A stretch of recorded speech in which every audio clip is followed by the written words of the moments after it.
Oke, bismillahirrahmanirrahim. Oke, hari ini kita bahas pulmonologi. Sebelum kita masuk ke materinya, aku review dulu ya tentang anatomi dari paru. Oke, jadi kalau kita ngomongin pulmonologi, maka kita berbicara tentang saluran nafas bawah. Ya, batasnya adalah di plika vokalis ya. Kenapa kok batas antara saluran nafas atas dan bawah adalah plika vokalis? Karena di bawah plika vokalis itu epitelnya sudah epitel respirasi, yaitu pseudostratified columnar bersilia, gitu ya. Kemudian ada trakea di sini. Terus, nah trakea dia akan bercabang ya, membentuk bronkus kanan dan bronkus kiri. Yang mana anatomi bronkus kanan lebih horizontal ya, lebih mendatar bentuknya yang kanan dan lebih lebar, sedangkan yang kiri lebih sempit dan lebih vertikal. Nah, sehingga kalau ada benda asing yang masuk, maka akan lebih cenderung jatuh ke paru yang kanan, karena bronkus kanan anatominya seperti itu ya, lebih lebar dan lebih horizontal. Kemudian setelah bronkus primer dia akan jadi bronkus sekunder, bronkus tersier, kemudian dia akan jadi bronkiolus ya. Bronkiolus ada dua ya teman-teman di sini. Bronkiolus ada bronkiolus terminalis sama bronkiolus jadi ini bronkiolus terminalis ya. Kemudian ini bronkiolus respiratorius. Setelah bronkiolus respiratorius ada yang namanya alveolus. Nah, batas dari area konduksi atau penghantaran udara itu sampai bronkiolus terminal. Mulai bronkiolus respiratorius kemudian sampai alveolus. Nah, ini adalah area respirasi sehingga bisa terjadi pertukaran antara oksigen dengan CO2. Ya, jadi nggak cuma alveolus ya, bronkiolus respiratorius juga bisa memfasilitasi untuk pertukaran gas. Oke. Kemudian jangan lupa ya, jadi paru ini ada di dalam rongga toraks ya, dilindungi oleh koste-koste, ya kan? Tulang rusuk kita. Nah, paru sendiri juga punya lapisan namanya pleura. Lapisan paru namanya pleura ya. Pleura ini ada dua. Ada yang nempel di rongga toraks namanya pleura parietalis, yang nempel di parenkim paru namanya pleura visceralis. Kedua pleura ini akan membentuk namanya cavum pleura. Ya, jadi ini cavum pleura yang warna biru. Tuh ya. Jadi batas-batas dari toraks itu adalah koste-kostenya ya. Kemudian yang bawah ada diafragma. Kalau diafragmanya turun atau naik itu akan mempengaruhi dari respirasi. Ketika kostenya naik turun ya, terangkat kemudian turun lagi, itu akan mempengaruhi dari pengembangan paru gitu ya. Nah, selain itu, kita juga saya akan mereview sedikit tentang pemeriksaan paru ya, nanti supaya di materi teman-teman sudah langsung paham gitu ya. Jadi kalau kita ngomongin pemeriksaan fisik di paru ya, regiotoraks, ingat ada 4, IPPA, inspeksi, perkusi, palpasi, dan auskultasi ya. Jadi inspeksi ada statis dan dinamis. Lihat parunya bentuknya kayak gimana, toraksnya bentuknya seperti apa, apakah barel chest seperti tong. Nah, itu pada PPOK. Apakah ada hematom di situ, jangan-jangan ada fraktur ya kan? Apakah ada scar, apakah ada riwayat operasi misalnya. Apakah dia geraknya simetris atau tidak, yang paling penting itu. Kalau normalnya kan dia harus simetris ya, kalau nggak simetris, wah teman-teman harus berpikir, ada penyakitkah di situ, apakah ada pneumotoraks ya, apakah ada sumbatan ya, seperti itu. Itu untuk inspeksi, kemudian untuk palpasi. Palpasi teman-teman periksa 2, yaitu ekspansi dinding dada ya, ekspansi dinding dada, dan kemudian stem fremitus ya. Kalau normalnya ekspansinya simetris ya. Kemudian kalau stem fremitus itu menilai getaran. Jadi udara itu kan masuk sampai alveolus sini ya. Nah, kan parenkim paru juga dekat dengan rongga dinding toraks, maaf. Nah, kita menilai stem fremitus. Jadi ketika ada udara masuk tuh harusnya terasa getaran gitu. Stem fremitus dia akan naik ya, getaran itu akan naik kalau di alveolus ini ada cairan. Nah, itu akan naik stem fremitusnya. Karena ada cairan di situ. Jadi kalau ada udara yang lewat itu akan semakin bergetar. Jadi di saat kita mempalpasi paru, dia akan lebih terasa getarannya. Ya. Kalau stem fremitus turun akan terjadi apabila parenkim itu kolaps, menjauh dari dinding toraks, sehingga ketika kita mempalpasi dinding toraks, nggak nyampe nih getarannya karena parenkimnya kolaps, ya menjauh, dia parenkimnya menjauh gitu. Itu untuk stem fremitus. Jadi teman-teman nanti bisa bayangin, oh kalau pneumotoraks stem fremitus naik turun ya. Kalau pneumoni stem fremitusnya naik atau turun ya gitu kan. Nanti teman-teman bisa bisa memperkirakan pemeriksaan fisiknya seperti apa. Setelah palpasi ada perkusi. Perkusi normal pada paru itu adalah sonor ya. Oke, sonor. Nah, karena isi dari parenkim paru itu udara, sehingga ketika kita perkusi dia suaranya sonor. Kalau terlalu banyak udara namanya hipersonor ya, dung dung dung itu ya, terlalu banyak udara itu hipersonor.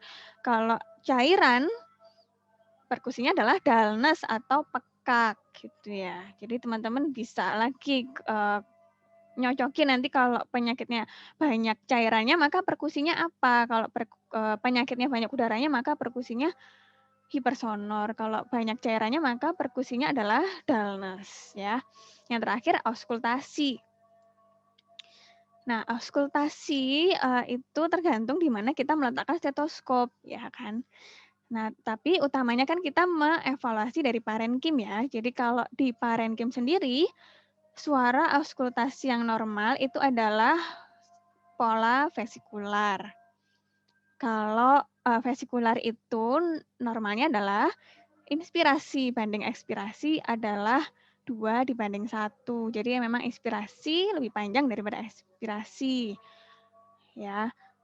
Kalau dia ada penyakit, pola nafasnya bisa berubah jadi bronkial atau bronkofesikular.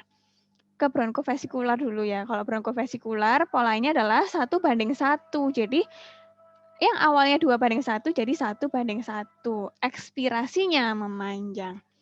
Kalau bronkial ya yang lebih parah, polanya adalah 1:1 ada gap. Jadi ketika dia inspirasi, dia berhenti sebentar kemudian baru dia ekspirasi. Dan volume ekspirasinya itu lebih keras gitu ya. Selain kita evaluasi pola, kita juga evaluasi suara nafas tambahan. Utamanya ada 2 ya. Ada rongki atau ada wheezing. Rongki itu suaranya seperti kayak suara kertas gitu ya, kresek-kresek gitu. Kalau misalnya wheezing itu suaranya ngik-ngik ya. Wheezing lebih sering ditemukan pada asma. Jadi wheezing disebabkan karena penyempitan saluran nafas. Kalau rongki disebabkan karena adanya cairan di saluran nafas. Kalau cairannya ada di saluran nafas kecil, maka disebut rongki halus atau rongki basah. Tapi kalau cairannya ada di saluran nafas besar, contoh di bronkus primer, di trakea, maka rongkinya rongki kasar, gitu ya. Cairan nggak hanya cairan infeksi, bisa karena mukus ya, sputum itu juga bisa membuat suara rongki. Kalau rongkinya kasar banget, maka kita bayangkan itu adalah ada putum ya atau ada dahak di saluran nafas besar. Tapi kalau rongki halus, maka ada cairan atau ya pokoknya ada cairan di saluran nafas kecil yaitu bronkiolus atau alveolus gitu ya. Oke, itu dasarnya teman-teman nggak boleh lupa ya. Nah, untuk standar kompetensi dokter Indonesia, kompetensi 4, ini ada influenza, pertusis, asma bronkial, bronkitis akut, pneumonia, dan TB tanpa komplikasi. Nah, kompetensi 3B-nya juga ada ARDS, ada SAR, status asmatikus, bronkiolitis, PPOK, ya, ada efusi pleura masif, hematotoraks. Nanti saya akan lebih banyak membahas tentang kompetensi 4 sama kompetensi 3B. Ya, ada satu juga, nanti saya akan bahas juga tentang pneumotoraks pada kompetensi 3A. Oke, kita masuk ke penyakit pertama ya. Ini kompetensi 4, yaitu asma bronkial. Oke, asma bronkial ya. Jadi asma bronkial ini adalah penyakit inflamasi kronis, teman-teman ya. Kronis. Dia bisa sembuh tapi kalau dia terkontrol gejalanya. Apa sih gejala dari asma? Ada sesak nafas, mengi, ya, batuk. Dia cenderung dipicu oleh faktor-faktor predisposisi seperti infeksi, alergen, rokok, latihan fisik, dan stres. Ya, kalau orang-orang yang punya asma, dia stres atau habis latihan fisik yang berat, nah asmanya bisa kambuh. Penyebabnya adalah ini tadi ya, adanya pencetus, dia adalah termasuk penyakit atopi atau alergi ya. Nah, kemudian kalau ada pencetus, dia akan menyebabkan bronkokonstriksi di saluran nafas ya. Jadi bronkokonstriksi adalah penyempitan dari bronkus. Selain itu, dia akan menyebabkan penebalan saluran nafas dan peningkatan sekresi mukus. Nah, hati-hati ya teman-teman, tidak semua sesak nafas adalah asma. Jadi secara definisi tadi kan dia adalah inflamasi atau peradangan kronis. Jadi gejalanya itu harus kronis juga ya. Yang dimaksud kronis pada asma adalah kalau dia ada gejala batuk, sesak nafas ya, dia harus berulang. Jadi jangan sekali-sekali mendiagnosis asma kalau dia hanya satu kali pernah mengalami gejala sesak nafas. Hati-hati untuk mendiagnosis ya, nggak semua sesak nafas itu adalah asma gitu kan. Sekarang apalagi ada COVID ya kan, ada gagal jantung juga sesak nafas kan gitu. Jadi hati-hati ya. Pada asma dia sesak nafas atau batuknya itu berulang yang pertama. Yang kedua dia bersifat reversibel dan fluktuatif. Reversibel teman-teman ya kan. Jadi jadi teman-teman nanti kan udah tahu ya, kalau kita asma, DD-nya juga salah satunya adalah PPOK ya. Bedanya adalah kalau asma itu bersifat reversibel, bisa kembali. Jadi bronkokonstriksinya bisa kembali lagi ke diameter normal gitu. Nah, karena dia reversibel, dia sifatnya fluktuatif. Fluktuatif itu naik turun. Nah, kadang gejalanya tuh berat banget nih, dia sampai masuk UGD hari ini gitu ya. Sampai rawat inap, oke dia sembuh, kemudian 1 minggu lagi kambuh lagi tapi nggak sampai masuk UGD, dia bisa atasi dengan obat inhalernya gitu. Jadi naik turun ya, karena itu tadi dia bersifat reversibel. Yang ketiga, dia bersifat ini gejalanya memberat malam hari. Tuh. Terus yang keempat ada faktor pencetus, stres ya, latihan fisik. Kemudian yang kelima ada riwayat alergi atau dia di keluarganya juga ada riwayat alergi. Jadi cari 2 poin dari 5 hal yang tadi kita bahas ya. Gejala berulang, reversibel dan fluktuatif, memberat pada malam hari, ada faktor pencetus, dan ada riwayat alergi pada dirinya atau keluarganya. Gitu ya. Jadi kita baru bisa curiga dia asma. Oke. Nah, dari pemeriksaan fisik sebenarnya masih kalau dia nggak serangan bisa normal ya gitu. Jadi dari inspeksi dia masih simetris, kecuali dia lagi sesak hebat ya, bisa ada retraksi dada. Jadi ada penarikan dari otot-otot interkoste atau penarikan dari otot subkoste. Itu retraksi namanya. Kemudian dari palpasinya stem fremitusnya normal ya, nggak ada pengaruh. Kemudian kalau dari perkusinya bisa normal, kecuali kalau dia sudah asmanya tidak terkontrol, bisa. Jadi perkusinya hipersonor ya. Kemudian dari auskultasi, ini khas yaitu wheezing expiratorik. Suara nafas tambahannya adalah wheezing expiratorik. Oke. Nah, untuk pemeriksaan penunjangnya, yaitu utamanya adalah spirometri. Jadi jenis spirometri ini adalah pemeriksaan untuk menilai dari fungsi paru. Fungsi paru nanti kalau pada asma dia akan menghasilkan, menunjukkan ya kelainan obstruksi ya, obstruksi. Yang mana spirometri ini dilakukan 2 kali teman-teman, yaitu sebelum diberikan bronkodilator dan setelah diberikan bronkodilator. Kenapa kok 2 kali? Supaya tahu ini dia reversibel atau enggak sih gitu ya. Kalau pada asma setelah diberikan bronkodilator, maka fungsi parunya akan kembali jadi normal. Tuh, itu bedanya dengan nanti kita akan membahas PPOK, penyakit paru obstruktif kronis ya. Kalau PPOK dia irreversibel, jadi setelah bronkodilator dilakukan spirometri dia perbaikannya nggak nyampe 12% atau 15%. Kalau pada asma dia bisa naik lebih dari 15%, ini perbaikan fungsi parunya ya. Dan ini dilakukan berkala. Nah, untuk pemeriksaan penunjang lain, misalnya foto rongsen toraks pada asma, itu normal ya, kecuali kalau dia udah asma yang tidak terkontrol. Nah, tetap sih biasanya klinisi tetap akan memeriksakan foto rongsen toraks untuk menyingkirkan diagnosis pending yang lain ya. Oke, nah pada asma kita mengklasifikasikan derajat asma. Nanti beda ya, ada klasifikasi untuk dewasa dan remaja di atas usia sampai dengan 12 tahun, dan beda lagi klasifikasi derajat asma pada anak-anak. Klasifikasi derajat asma ini dibagi menjadi 4, ada intermiten, persisten ringan, persisten sedang, persisten berat. Ya, ini selalu ya, hampir selalu keluar di UKM PPD ya, ujian kompetensi dokter ya. Ada 4 ya, intermiten, persisten, ringan, sedang, dan berat. Oke, jadi kalau intermiten dari gejalanya itu kurang dari 1 kali seminggu. Gimana sih maksudnya ya kurang dari 1 kali seminggu?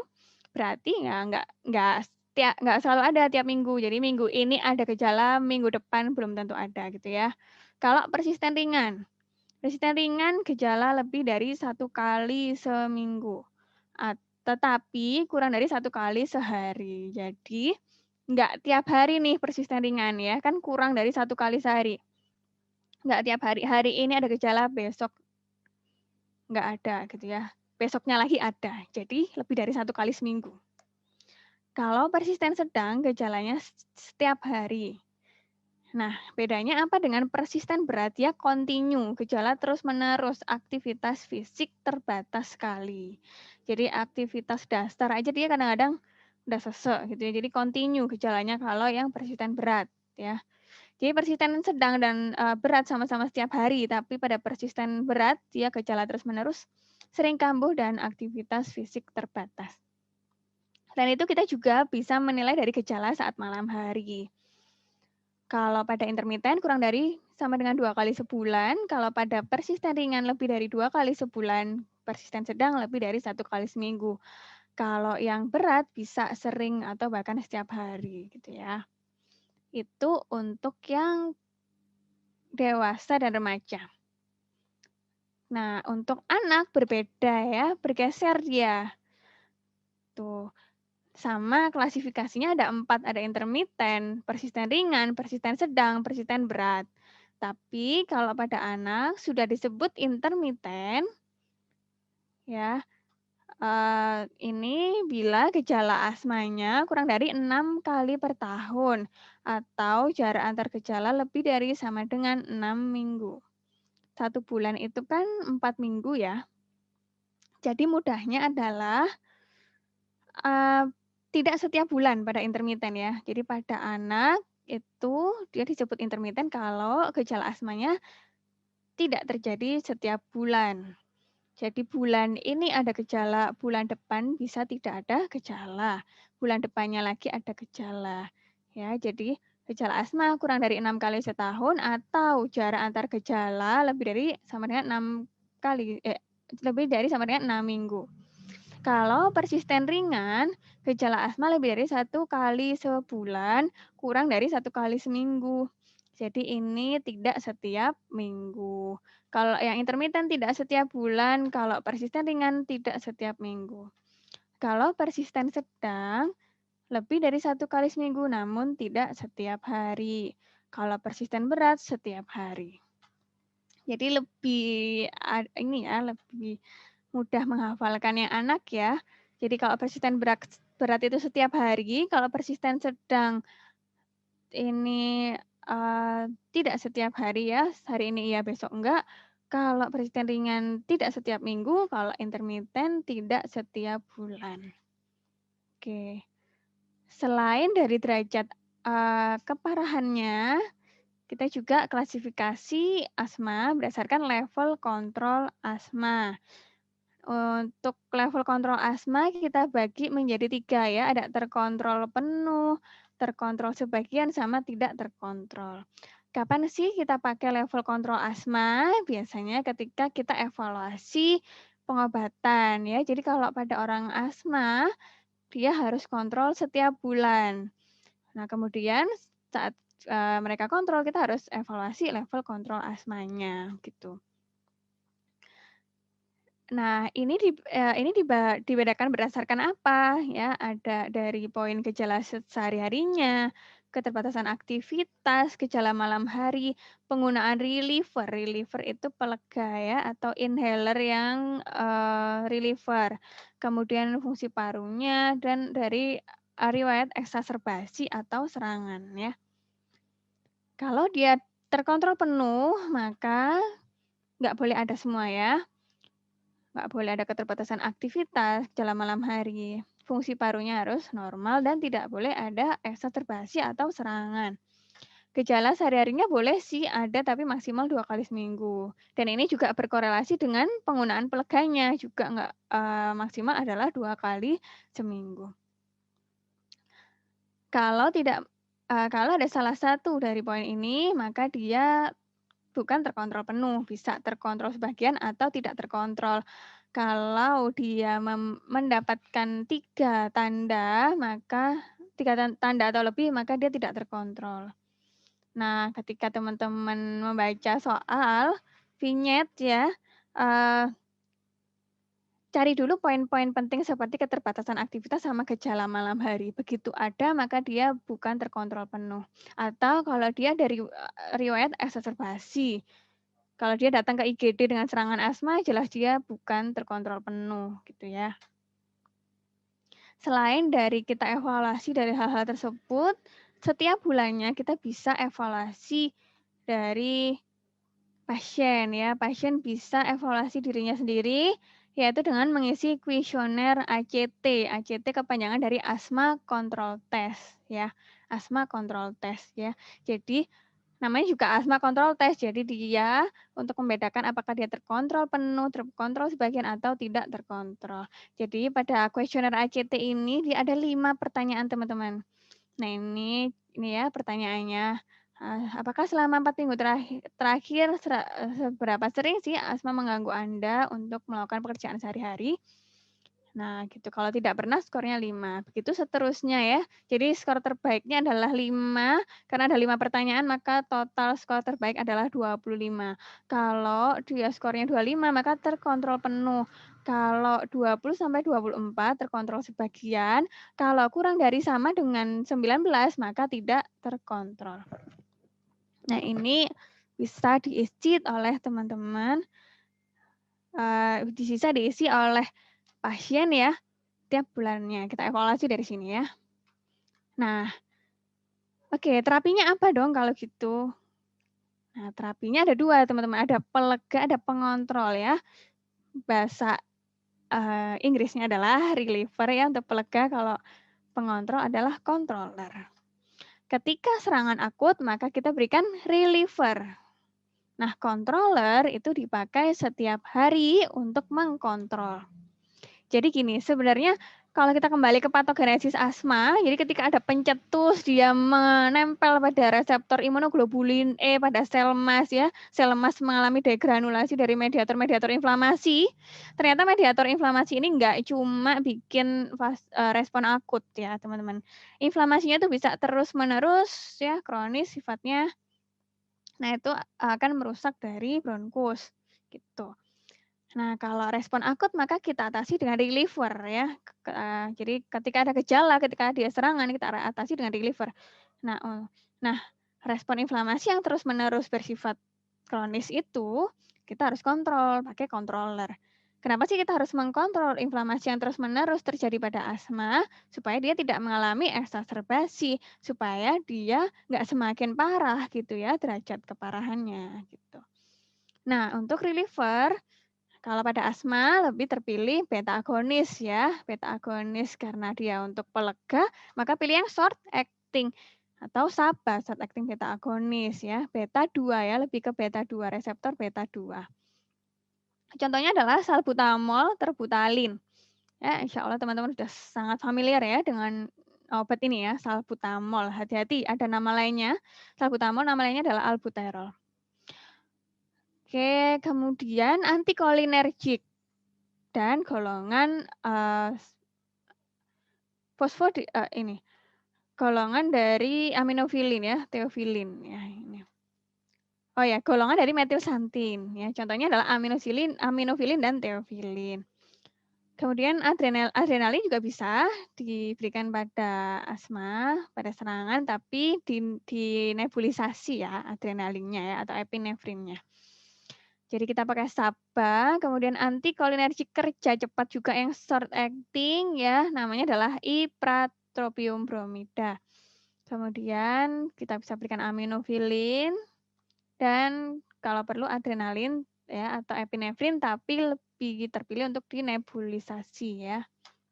Kemudian untuk kontrolernya kita pakai ICS, inhaled corticosteroid atau corticosteroid inhalasi. Contohnya adalah budesonide, fluticasone. Kemudian bisa dikombinasi dengan LABA, long acting beta 2 agonis, formoterol, salmeterol. Corticosteroid sistemik ini bisa diberikan, tapi kalau ini ya, kalau yang lain-lainnya sudah nggak mempan ya, karena kan kalau kortikosteroid kita berikan sistemik secara terus-menerus maka banyak efek samping. Sodium kromoglikat ini juga bisa kita berikan ini untuk menghambat degranulasi dari sel emas ya. Itu ya, jadi prinsipnya adalah kalau reliever kita pakai SABA, short acting beta 2 agonis, kemudian juga antikolinergik kerja cepat. Kalau untuk controller kita pakai kortikosteroid dan LABA. Kortikosteroidnya inhalasi dulu ya. Nah, selain dari jadi kita tadi sudah belajar klasifikasi derajat dan klasifikasi berdasarkan tingkat kontrol, yaitu kita lakukan klasifikasi itu ketika di luar serangan. Kalau dia lagi serangan asma, maka berbeda lagi ya klasifikasinya. Jadi klasifikasinya ada ringan, sedang, berat, dan keadaan mengancam jiwa. Kalau dia serangan ringan, itu cirinya adalah pasiennya sesak nafas kalau dia berjalan. Kemudian dia masih bisa tidur terlentang. Nah, dia masih bisa bicara satu kalimat. Jadi dia ketika datang ke kamu, dia masih bisa cerita gitu kan. Oh iya saya habis ini diklat di batu gitu ya, capek dia. Kalau dia bisa bicara kalimat, nah ini serangan ringan ya. Kemudian kalau sedang, bedanya adalah dia hanya bisa bicara beberapa kata atau frasa. Kemudian dia akan lebih suka duduk posisinya, ya. Kemudian dengan berbicara aja dia udah mencetuskan sesak nafas. Jadi bicara aja dia semakin sesak gitu ya. Kalau berat dengan istirahat dia sesak nafas. Istirahat aja dia masih sesak ya.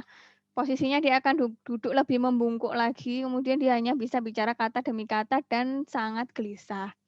Nah, hati-hati kondisi keadaan mengancam jiwa. Kalau pasiennya itu mulai ngantuk, gelisah, kesadaran menurun, ya, atau mulai bradikardia, terus retraksinya berat, Nah, yang paling bahaya lagi adalah ada silent chest. Silent ya, jadi ketika kita auskultasi itu nggak ada suara nafas yang masuk sama sekali, karena bronkusnya nutup full, bronkokonstriksi total. Ini kan termasuk obstruksi jalan nafas, ini sangat mengancam jiwa. Jadi butuh penanganan yang cepat ya. Oke, kalau serangan terus gimana tata laksananya? Kalau dia serangan, maka klasifikasikan dulu dia serangan apa. Jadi sekarang serangan ringan sedang tata laksananya jadi satu, karena memang cenderung serangan ringan itu akan jatuh ke sedang ya. Jadi satu, kemudian berat atau ancaman henti nafas. Kalau dia berat dan ancaman henti nafas, segera rujuk ya sambil stabilisasi ABC dan tata laksana yang bisa kita lakukan. Nah, kalau ringan sedang, maka kita berikan oksigen kalau saturasinya di bawah 94%. Kemudian nebulisasi ya pakai SABA atau salbutamol, boleh nebulizer atau pakai inhaler, yang mana ini bisa diulang 3 kali tiap 20 menit dalam 1 jam. Jadi 1 jam kan 60 menit. Nah, ini bisa diulang tiap 20 menit, jadi dapat 3 kali dalam 1 jam ya. Nebulisasi pertama, teman-teman bisa gunakan salbutamol saja. Kalau misalnya post nebul pertama ternyata gejalanya atau wheezing-nya belum hilang, maka lanjutkan nebul kedua. Kalau setelah nebul kedua masih belum membaik, maka lanjutkan nebul ketiga. Nebulisasi ketiga, pertimbangkan kombinasi agonis beta-2 kerja pendek dengan ipratropium bromida ya. Kombinasi salbutamol dengan ipratropium bromida. Nah, boleh teman-teman berikan steroid sistemik secara oral. Bila tidak mungkin kan baru intravena. Tapi hati-hati ya pemberian steroid intravena. Kalau 3 kali nebulisasi tidak membaik, maka dia cenderung termasuk serangan berat. Nah, kalau 3 kali nebulisasi belum membaik, rutinkan nebulnya. Bisa setiap jam, tapi kemudian tambahkan dengan steroid sistemik. Boleh prednison ya, 1-2 mg per kilo per hari, maksimal 40 mg intravena. Kalau nebul plus intravena steroid belum membaik, maka kita bisa berikan drip aminofilin. Boleh juga kita drip MgSO4 ya, magnesium sulfat. Nah, kalau misalnya teman-teman sudah nebul nih untuk gejala ringan sedang ya, udah dinebul 1 kali atau 2 kali ternyata gejalanya membaik, evaluasi dulu ya 1 jam ya. Evaluasi 1 jam, gejala membaik, saturasinya di atas 94%, maka boleh pulang ya. Pulangnya teman-teman kasihkan reliever sama controller. Jadi bawakan salbutamol inhaler dan bawakan obat controller ya, boleh kortikosteroid inhalasi. Jadi ternyata untuk guideline terbaru HINA 2019 ya, sudah tidak direkomendasikan pemberian salbutamol only treatment. Jadi ketika dia diberikan salbutamol inhaler, maka berikan juga controller. Boleh kortikosteroid, tapi memang lebih terpilih langsung kombinasi kortikosteroid inhalasi dengan long acting beta-2 agonis. Gitu. Nah, setelah serangan jangan lupa juga diberikan steroid oral untuk menekan inflamasi supaya dia tidak kambuh, diberikan selama 3-5 hari. Kemudian kontrol lagi ya, kontrol lagi setelah 3-5 hari. Apabila dia ada faktor pencetus seperti infeksi saluran nafas, boleh diberikan antibiotik ya. Oke, kita latihan soal. Jadi, Tuan Andi, 40 tahun, datang dengan keluhan sesak nafas yang bertambah parah sejak 3 hari lalu. Jadi, tapi dia tuh udah riwayat sesak sudah sejak kecil. Dan sesak biasanya kambuh 2 kali dalam seminggu. Saat anamnesis, pasien lebih suka posisi duduk menjawab dengan penggal kalimat. Ya, lebih suka posisi duduk dan menjawab hanya dengan penggal kalimat atau beberapa kata. Ada wheezing ya dari pemeriksaan fisik. Dan kemudian respiratory rate-nya 26 kali per menit. Apa diagnosis yang paling tepat? Ini adalah ya pilihannya asma semua ya. Ya, ini adalah kasus asma ya. Kenapa kok kita mendiagnosis asma ya? Karena memang dia riwayat sesak yang kambuh-kambuhan ya. Dia adalah asma persisten ringan serangan sedang. Jadi dia persisten ringan karena dia biasanya kambuh 2 kali dalam seminggu. Nah, 2 kali dalam seminggu, kemudian serangannya sedang karena dia lebih suka posisi duduk dan menjawab dengan penggal kalimat.